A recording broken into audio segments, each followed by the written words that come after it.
평안하세요. 오늘도 주님께서 우리에게 허락하신 참 좋은 한 날입니다.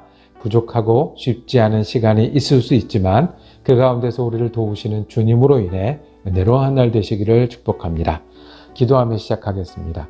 사랑과 은혜가 많으신 아버지 하나님, 오늘도 예수 그리스도의 보혈이 우리의 구원의 소망이 되어주시니 감사합니다. 주님의 부활이 오늘도 능력이 되어주시니 감사합니다. 주님, 스스로를 보면 부족하고 연약하기 한이 없습니다. 우리 가운데는 짐이 무겁고 마음이 지친 사람들도 있고 육신이 연약하여 주님의 도우심을 날마다 간구하는 사람들도 있습니다. 주님 기억하여 주시옵소서. 우리의 부족함과 연약함보다 더 크신 하나님의 은혜를 의지하여 사는 한 날 되게 하여 주시옵소서. 주님이 우리를 향하신 뜻은 축복의 은혜라는 것을 믿음으로 힘을 내는 한 날 되게 하여 주옵소서. 바쁘고 분주한 가운데 주님을 부르고 연약한 가운데 주님을 찾을 때마다 주님 오늘도 은혜와 힘이 되어 주시옵소서. 우리 주 예수 그리스도 이름으로 기도드립니다. 아멘. 오늘 우리가 함께 읽으실 성경은 역대상 21장입니다. 1절에서 8절까지 말씀 받도록 하겠습니다. 사탄이 일어나 이스라엘을 대적하고 다윗을 충동하여 이스라엘을 계수하게 하니라. 다윗이 요압과 백성의 지도자들에게 이르되 너희는 가서 브엘세바에서부터 단까지 이스라엘을 계수하고 돌아와 내게 보고하여 그 수요를 알게 하라 하니 요압이 아뢰되 여호와께서 그 백성을 지금보다 100배나 더하시기를 원하나이다. 내 주 왕이여 이 백성이 다 내 주의 종이 아니니까 내 주께서 어찌하여 이 일을 명령하시나이까 어찌하여 이스라엘이 범죄하게 하시나이까 하나 왕의 명령이 요압을 재촉한지라.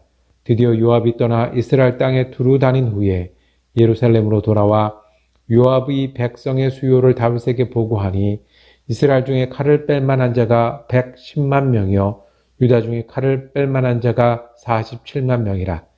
요압이 왕의 명령을 마땅치 않게 여겨 레위와 베냐민 사람은 계수하지 아니하였더라.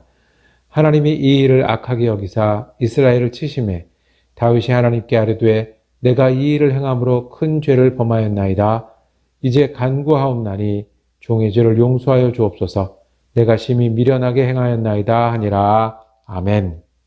다윗의 인구조사와 회개라는 제목으로 은혜 나누기를 원합니다. 오늘 말씀 21장 앞에 20장은요. 다윗이 어딜 가나 전쟁에 승리하는 장면을 보여주고 있습니다. 이스라엘을 계수한 것이었습니다. 총대장, 군사대장, 총리처럼 일하는 요압을 불러서 한 명령은 브엘세바에부터 단까지 이스라엘을 계수하라고 했습니다. 브엘세바는 이스라엘 국경의 제일 남쪽, 단은 제일 북쪽, 그러니까 온 이스라엘의 사람들을 계수하라라고 이야기를 합니다. 요압이 진언을 합니다. 이거 안 됩니다. 왜 이렇게 하십니까? 이것이 하나님 앞에 거스리는 죄악인지 모르시나이까? 다윗이 멈추질 않아요.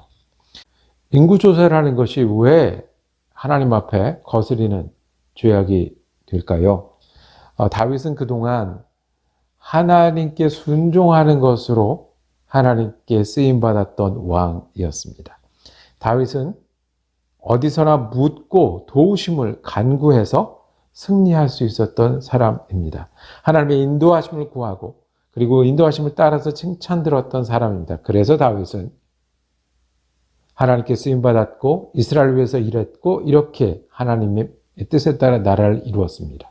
그렇게 순종하고 그렇게 하나님의 뜻으로 백성들을 모아 나라를 세웠던 이 왕이 이제는 자기 자랑을 하기 시작한 것입니다. 하나님을 의지하는 게 아니라 숫자를 의지하기 시작을 했습니다. 얼마나 많은 백성이 내 백성인지. 백성의 수를 센다는 것은 군대에 나갈 칼을 뽑을 사람이 몇 명이 있는지, 그래서 내가 얼마나 강성한지를 헤아린다는 것입니다.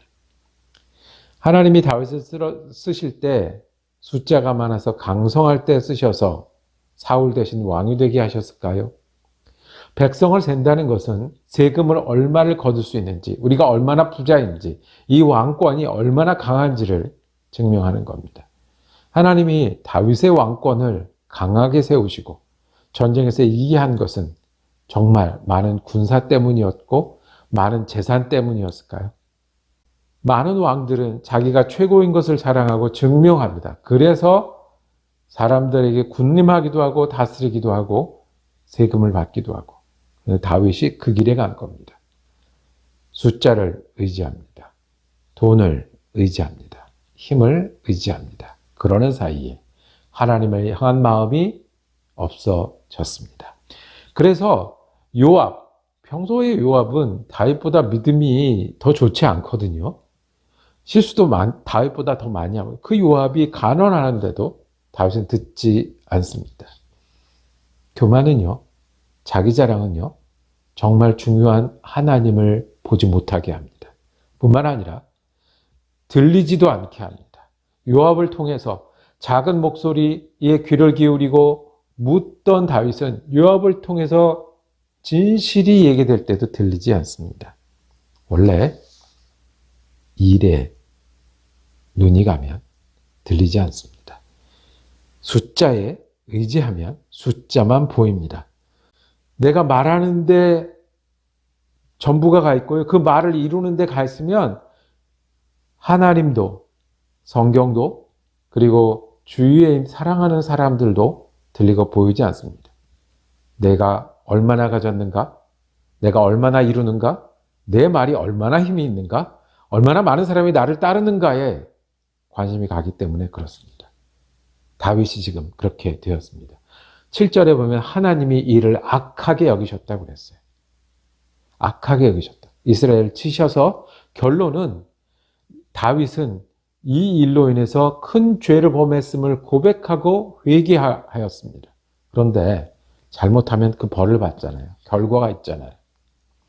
그래서 결국 전염병이 선택되고요. 전염병 때문에 이스라엘 사람 7만 명이 쓰러졌다고 기록하고 있습니다. 하나님이 이제 그만 돌이키실 때에 다윗이 눈을 들어 이제는 하나님을 향했습니다. 그리고 하나님의 사자가 전염병을 주는 그곳에서 회개하는 다윗의 모습을 봅니다. 17절에 보면 내가 잘못했습니다. 내가 교만했고 내가 하나님을 거역했고 내가 듣지 않았습니다. 어찌 이 많은 백성이 고통당하고 죽습니까? 차라리 저를 죽이시고 차라리 우리 집안에 벌을 내리시고 살려주세요. 그곳에서 회개의 제단을 쌓게 되는 것이 이 이야기의 결론입니다. 하고 회개의 단을 쌓았던 곳이 오르난이라는 사람의 타작마당이었다고 이야기를 합니다. 그 타작마당에서 하나님께 제사를 드렸고 그때 하나님의 불이 임했습니다. 하나님이 그 회개를 받으셨다는 의미죠. 그때 다윗이 고백합니다. 22장 1절에 다윗이 이르되 이는 여호와 하나님의 성전이요 이는 이스라엘의 번제단이다. 우리가 하나님을 찾는 곳이 성전입니다. 우리가 회개하는 곳이 하나님의 응답하시는 곳입니다. 우리가 없다고 얘기하고요. 응답하지 않는다고 얘기하고요. 나는 왜 이러냐고 얘기하는 게 우리입니다. 다윗처럼 숫자를 보고 자신의 눈앞에 있는 것만을 쫓느라 하나님을 보지 못하고 하나님의 음성을 듣지 못할 때 그것을 돌이키시는 하나님을 만난 다윗이 이것이 성전이라고 말했던 것처럼 우리도 하나님을 향할 때가 하나님을 만날 때고 하나님을 향하는 곳이 성전이고 우리가 회개하는 곳이 하나님과 우리가 화목하는 때입니다. 회개하는 일은 괴롭습니다. 다윗도 그랬습니다. 회개하는 일은 참 힘듭니다. 말하고 마음 먹는 데서 그치는 게 아니라 정말 마음이 돌이켜 회개하는 일은 그래서 그 삶이 바뀌는 일은 힘이 듭니다. 그럼에도 우리가 회개하여야 주님이 우리 곁에 계심을 보고 느끼고 회개할 때 그 자리가 성전이 됩니다. 우리가 일에 눈이 멀 때가 많이 있습니다. 우리가 숫자를 의지할 때가 있습니다.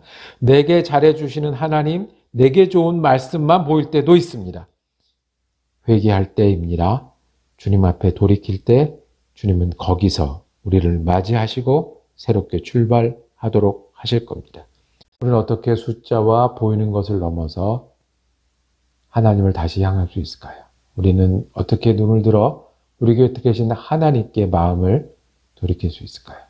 저와 여러분이 주님 앞에 다시 돌이키고 순종의 기쁨이 회복되는 귀한 날 되기를 축복합니다. 기도하겠습니다. 주님, 우리가 교만한 사람입니다. 숫자를 의지합니다. 눈에 보는 것을 따라갑니다. 나를 위하는 것이 전부인 것처럼 다른 것이 보이지도 들리지도 않을 때가 있습니다. 주님, 내가 예수를 바라보는 사람 되게 하시고 예수께 묻는 사람 되게 하시고 예수께 순종하는 기쁨으로 살아가는 사람 되게 하여 주셔서 교만한 자를 물리치시고 겸손한 자를 쓰신다는 주님의 말씀처럼 우리가 주님과 동행하는 귀한 날 되게 하여 주시옵소서. 우리 예수 그리스도 이름으로 기도드립니다. 아멘. 말씀 묵상 함께 할 수 있어서 감사했습니다. 내일은 22장 말씀 이어지겠습니다. 은혜로운 한 날 되시기를 축복합니다.